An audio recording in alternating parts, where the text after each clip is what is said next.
Bien, vamos a hacer el estudio de la Parashat Toltot 5782. Tenemos el nacimiento de dos pueblos, los dos hermanos, Esaú y Jacob, ¿no?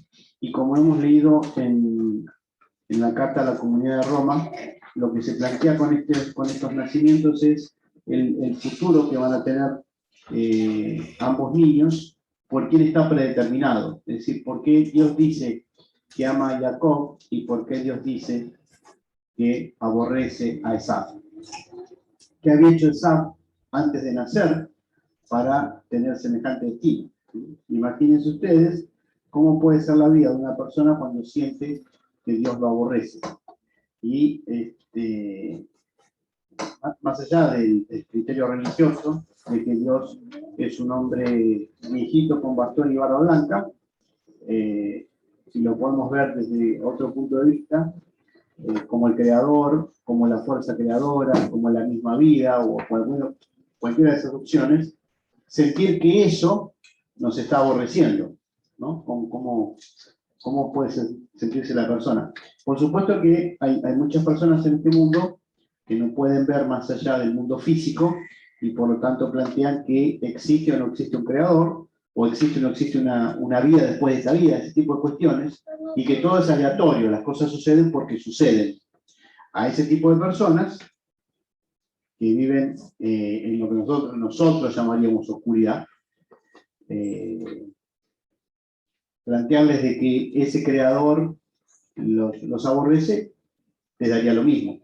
Pero cuando el alma ha llegado a tener un contacto con la divinidad, después sentir que la divinidad lo está rechazando, es un dolor muy grande, porque no hay escapatoria para eso. ¿A dónde te vas a ir a esconder? ¿En una iglesia, en una sinagoga, con tu familia, debajo del auto? O sea, no.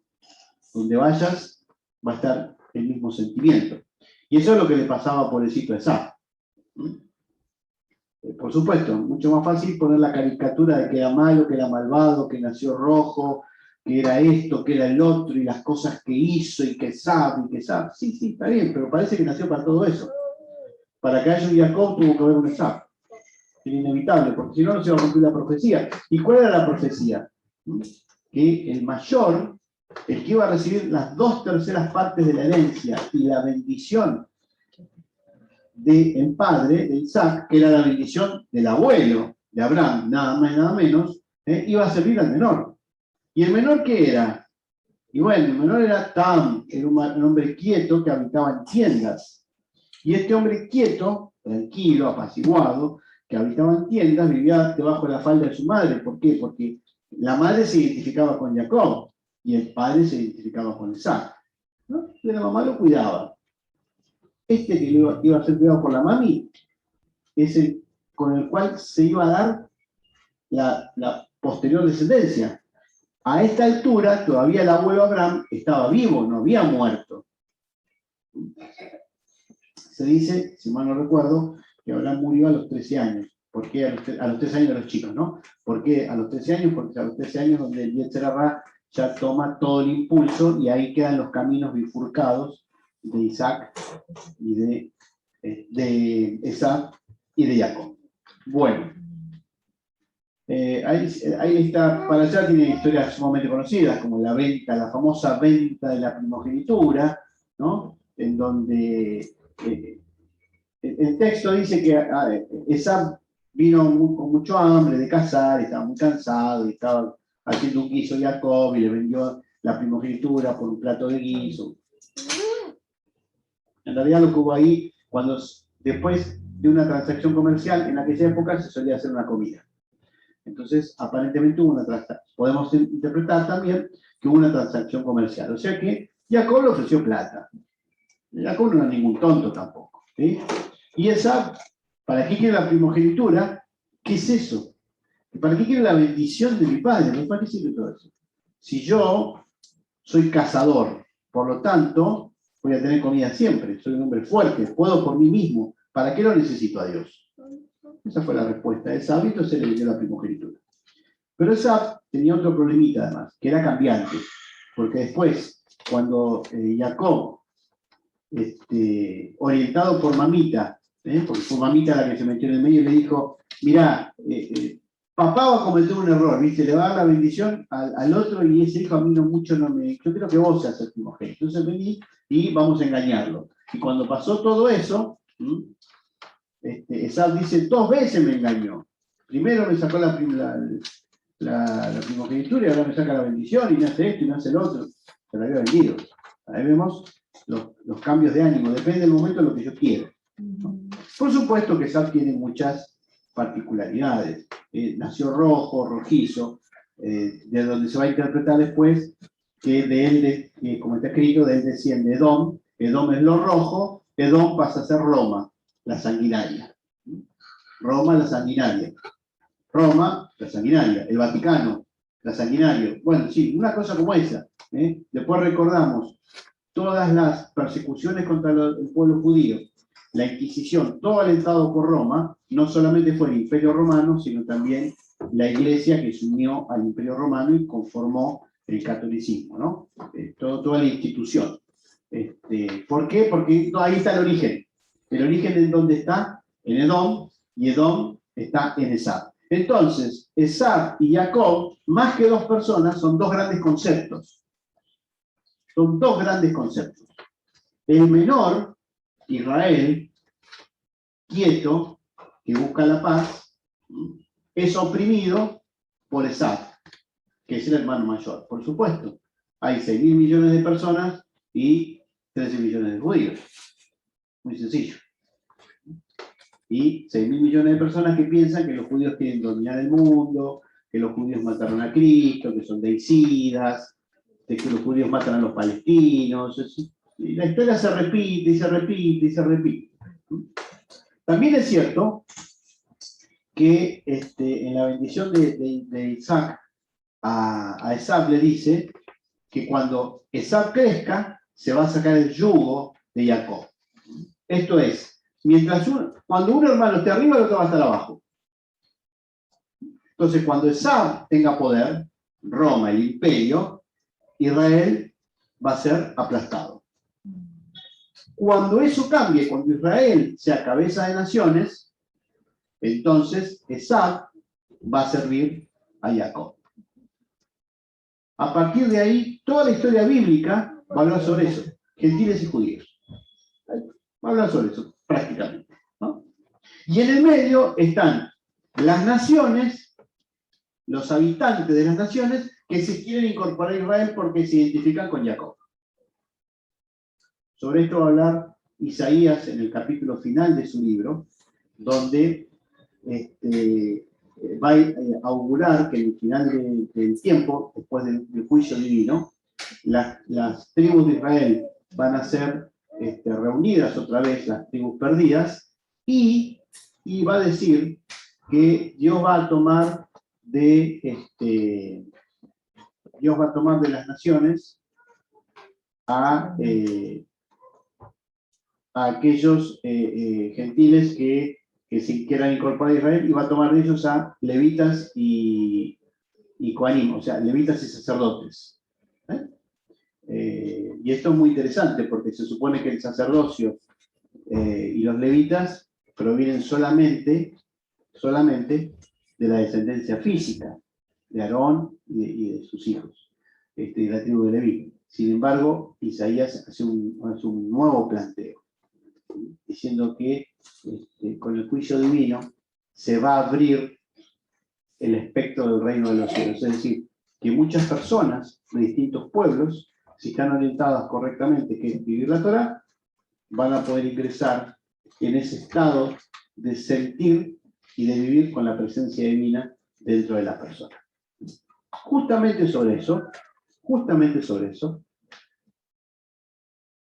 habló Yeshua cuando, recordarán el episodio, estaba entrando a Capernaum y lo salen a buscar unos enviados de un centurión, que no es cualquier persona, un centurión, un romano que estaba dominando en ese momento el pueblo de Israel, en Judea. Y en Mateo está explicado de una manera y en Lucas se le da mayor relevancia y dice que ese centurión era un justo, porque había hecho Selaká, había ayudado a construir la sinagoga de la ciudad. Era un prosélito. No era cualquier romano, era un prosélito. Pero era de origen, era un prosélito, pero un romano. Era un prosélito hijo de Sab, descendiente de Edom. Y como ustedes saben, lo invita a. Y Yeshua le dice: bueno, sí, voy a hacer lo que estás pidiendo, llévame. No digas, con que vos digas la palabra ya me alcanza, porque así como yo mando a los soldados, con que vos lo digas, tu palabra es suficiente. Entonces Yeshua contesta: no he visto, esta fe no la he visto en Israel. ¿Por qué? ¿Quién es Israel? Es Jacob. Entonces, Esab está teniendo la fe que Jacob no está teniendo. ¿Por qué dice esto Yeshua? Para que la gente que lo está escuchando, ¿sí?, preste atención de lo que estaba pasando. Bueno, esto ha sido interpretado por el cristianismo, por supuesto, que Cristo prefería a los gentiles y ya estaba anticipando que los gentiles iban a ser los cristianos, y no tiene nada que ver en absoluto, porque este hombre no era cristiano, porque tampoco era gentil, era prosélito, porque había ayudado a construir la sinagoga, y eso lo hacen los prosélitos. Ya estaba en el proceso de incorporarse a Israel, y cuando él va a hablar con un rabino. Él no va a hablar con el Hijo de Dios, con Cristo y todo lo demás. ¿Sí? Y ahí vemos cómo los descendientes de Sab, cuando se incorporan a Israel, pasan a ser parte del mismo Israel. Y en el tiempo final, está diciendo Yeshua, van a venir de Oriente y del Occidente, de las naciones, a sentarse con Abraham, Isaac y Jacob. ¿Quiénes son Abraham, Isaac y Jacob? Los tres padres. Son los que marcan el camino de la fe. No el camino de la fe, no como emoción o como parte de la mente, sino como vivencia de la Torá. ¿Sí? Bien. Entonces Yeshua está diciendo en el tiempo final, y los hijos van a ser sacados al reino de los cielos. ¿A quién le está hablando? Le está hablando a las autoridades de la época que estaban conduciendo mal al pueblo y lo estaban sacando de la presencia divina. Entonces, que seas descendiente no significa nada. Lo que significa es cómo se vive o cómo no se vive la Torá. Y si se vive correctamente, la persona tiene el ingreso directo al reino de Dios. Les recuerdo que el reino de Dios no es un reino que está ni en la otra vida, ni en una institución, ni en un lugar específico. Aunque mi querida Elizabeth ya me quiere enterrar en Israel, que fue lo que me dijo. No, sí, por supuesto, para que yo esté contento y feliz, ya me dijo: bueno, vos tendrías, vamos a averiguar para que. Muy bien, perfecto. Está bien. Y ella va detrás mío, porque nadie va a enterrar. Bueno, para que me sienta bien y feliz, para que mi sonrisa sea mayor y todo lo que me dijo: serio, ¿no pensaste, Joseph, que tal? Sí, bueno, mañana sacamos el pasaje en avión. No, con todo su corazón, por supuesto, es una buena intención, no hay mala intención. Fue un poco lúgubre. 400 monedas de plata. 400 monedas de plata y compro la cueva compramos la cueva de Abraham. Bueno, entonces decía que el reino de los cielos no es ni un lugar, ni una institución, ni un país, y todo lo demás. El reino de los cielos está dentro. Llegó el reino de los cielos. Sí. El reino de los cielos porque estábamos hablando nomás, fue un chiste. Claro, estamos hablando del reino de los cielos, parece que no lo puede, todo el mundo no lo quiere. El reino de los cielos, decía, es la presencia de la divinidad en nuestro interior. Bueno, ahora, ¿y Esab qué culpa tuvo de haber nacido como nació? Porque nació en el mismo horario que Jacob. Al margen, y como así de taquito nomás se las dejo, en las cartas astrales, cuando uno va y hace una carta astral, que Plutón, que Mercurio, que el Sol, todo muy interesante, todo muy interesante. Ahora, ¿qué pasa cuando dos personas hacen? Porque la carta astral tiene que ver con el día, la hora y todo ese tipo de cosas. Y estos dos nacieron el mismo día, en la misma hora. Sin embargo, son totalmente diferentes. Quiere decir que hay algo que está más allá de la foto planetaria. Eso lo digo porque alguna vez le quieren cobrar para decirles el futuro. que eso es la carta astral. Bueno, sí.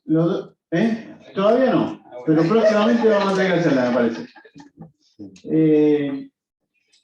Hay algo que está más allá de la foto planetaria y los astros y todo lo demás. Y está demostrado el nacimiento de Isaac y Jacob, nacieron el mismo día, en el mismo hora, en el mismo momento. Y como todos conocemos, Jacob le agarraba el talón a Esaú. Ya Jacob venía peleando con Esaú desde el vientre de su madre. Sin embargo, son totalmente diferentes y tienen destinos totalmente distintos.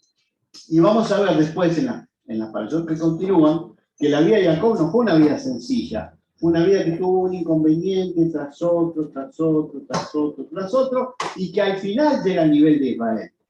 Jacob va a ser denominado después Israel. Eso llega casi al final de su vida. ¿Cuándo? Cuando se vuelve a encontrar con Esaú. También tenemos que tener presente que Esaú lo quería matar a Jacob. ¿Y qué hizo Esaú para mortificar a sus padres? Porque él los quería mucho a sus padres. Se casó con las mujeres que sus padres odiaban que se casen. O sea, la hizo completa. El hombre realmente era completo. Era bastante malo. Bastante malo. Y la maldad de Esaú parte del odio. Entonces, ¿cómo puedo lastimar a mis padres? Me caso con las mujeres que ellos rechazan, para darles más angustia. Y eso le daba placer a Esaú, ver cómo sufrían los otros.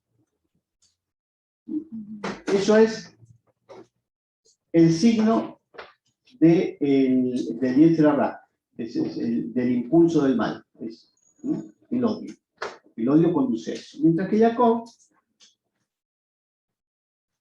criado por la mamita, Dios lo tuvo que sacar de ahí y lo mandó, como saben, para la próxima para allá, a que conozca a su mujer, a Raquel y todo lo que pasó con Lea. Pero Jacob, después de haber vivido, la mamita le hacía el desayuno, se lo llevaba a la cama, le prendía la luz, le apagaba la luz, le llevaba la ropa cuando se bañaba, todo. Mamita le hacía la comida que le gustaba, todo mamita. Y de repente, tu hermano te va a matar, andate a la casa de mi pariente allá y se fue solo. Una mano atrás y una mano adelante. Entonces, cuando pasa eso, próximo para allá, va a tener un sueño en la escalera. ¿Qué le va a decir a Dios? Mirá, si me vas a dar algo de todo lo que me prometió mi papá, mi viejo, te voy a dar el 10%. La promesa de tiempo. ¿Estamos? Bueno, y así todo. Dios ama a Jacob y Dios aborrece a Esaú. Es decir, la vida, Dios, la vida, el universo, el sistema, el viejito de barba blanca y bastón y túnica, como ustedes lo quieran llamar, el rey sentado en un trono, en la forma que ustedes le quieran dar a ese, Hashem, Oriolam, el que ustedes quieran, no importa cuál, ese odia, menosprecia al Esaú. Mientras que cuida y protege a Jacob. ¿Por qué? Porque Esaú nunca se preocupó por desarrollarse y se quedó en el mundo físico, en el mundo de la lógica, el mundo de todos los días. Esta es la vida, esto es todo lo que tengo que ser feliz con el cuerpo. Mientras que Jacob hizo otro camino. Y en ese otro camino tuvo contacto con la divinidad. Y eso es lo que la vida ama en nosotros. Y también eso es lo que la vida rechaza de nosotros mismos. Por último, autorreflexión y reflexión para ustedes también. En el camino de la vida de Jacob van a suceder acontecimientos que él no los esperaba.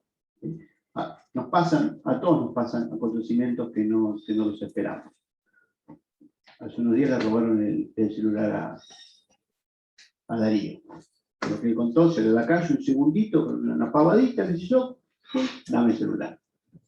Eso, nadie lo espera, nadie lo quiere, nadie... Un segundo. ¿Qué pasa? Bien. El desafío El desafío es aceptar las circunstancias más allá de nuestra... Él no pensó que le iban a robar el celular, que iba a salir en el segundo, hubiera salido 5 minutos más tarde o 5 minutos antes. ¿Entienden? Le vino, así, ¡pum!, le cayó. ¡Pum!, cayó. Bueno, ¿qué se hace en esas circunstancias? Se acepta la situación, aunque no nos guste. ¿Qué le va a hacer? No hay mucho más que eso. Aceptar la situación, esperar y confiar más allá de la propia lógica. Y ahí sí está la fe. Confiar más allá de la propia lógica. Y bueno, y la vida determinará, Dios determinará para qué lugar se ocupan los acontecimientos después. Es así. En nosotros, en nuestro interior, ya que Esaú y Jacob son conceptos, más allá de personas y estas historias, son conceptos. En nuestro interior está vivo Esaú y está vivo Jacob. Están las dos tendencias. La tendencia de la destrucción, la tendencia de la construcción. Tenemos que tener claro que la tendencia de la destrucción, Dios la rechaza. Y que la tendencia de la construcción, Dios la desarrolla y la ama, la atrae. Y bueno, ¿quién sabe qué es mejor para uno? ¿Quién sabe qué es lo mejor para mí, para vos, para ellos? ¿Quién sabe? Solamente la vida, solamente Dios. Solamente Dios. Entonces, ahí tenemos que aplicar la fe. La fe la aplicamos a las circunstancias cuando no podemos hacer nada. Cuando podemos hacer, tenemos que actuar. Pero cuando hay cosas que ya no se pueden hacer, ya dispone la vida para qué lugar nos lleva. Nos dispone Dios para qué lugar vamos. Y Dios dirá, y le va a decir, Dios dirá. ¿No es cierto? Dios dirá. Bueno, cierro con lo siguiente, para no hablar mucho sobre el tema.